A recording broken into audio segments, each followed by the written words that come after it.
So we're on to the bobble stitch square this week. I love a good bobble. I've got a pale blue jumper and it's just covered in bobbles, and I'd love to knit something with loads of bobbles. They're a bit fiddly to do, but once you get into the swing of them, I do find them really pleasing. And I love this square because the bobbles are framed by the rows that precede it and come after them. So I've done it. It's in that beautiful teal colour. This is just my favourite colour. And you can see my bubbles. Some are not quite as uniform as others. Now, I think there is a reason for this. Basically, you do your bobble, and then when you come back up, you'll find that you have to knit quite tightly to pull it all together so that there's a little bit, there isn't much space for the bobble to go anywhere. Because what I was finding is that they kept coming out the back. You can see that that's the back there. And so you just sort of have to push them through. And actually, that's okay. I was beginning to wonder if maybe I should sew around the back to ensure that they stay at the front.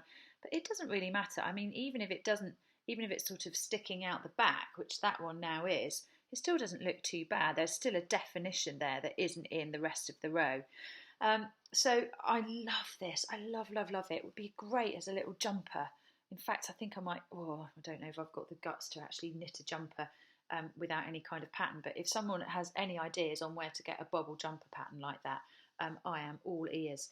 Now, I had a bit of a funny thing happen the other day. I was knitting outside in the sunshine, and a load of bits of wool fell out all over the place, and I was in a bit of a rush, so I sort of left all my knitting there. And when I got back, the wool had gone. So I sort of began to panic. So I thought, I don't want it to go into the garden and make a mess. So these were lots of little bits that I just sort of collect in a container. I thought I might use them for stuffing or something, for toys a little bit later on. But a lot of them are gone. Then I realised that a lot of them are all over the decking. Not a windy day. So anyway, I think what's happened is the birds have taken them, and then going online to find out if this was something that other people thought of. Loads of people have suggested if you've got tiny little bits of wool that you don't know what to do with, just scatter them in the garden. Apparently the birds love them for their nests. How we know that, I've no idea. Whoever's spoken to a bird, I'd like to meet them. But I don't know whether the wool went that way, but I now don't have a box full of little bits of wool to stuff my next toy with. But use those little oddments of wool. Don't just chuck them away. There are obviously lots of things we can do with them. Stuffing toys is a good one. But at this time of year in the spring, when birds are getting a little bit frantic building their nests, maybe, just maybe, we could be having lots of colourful nests around our gardens. So anyway, give that a go.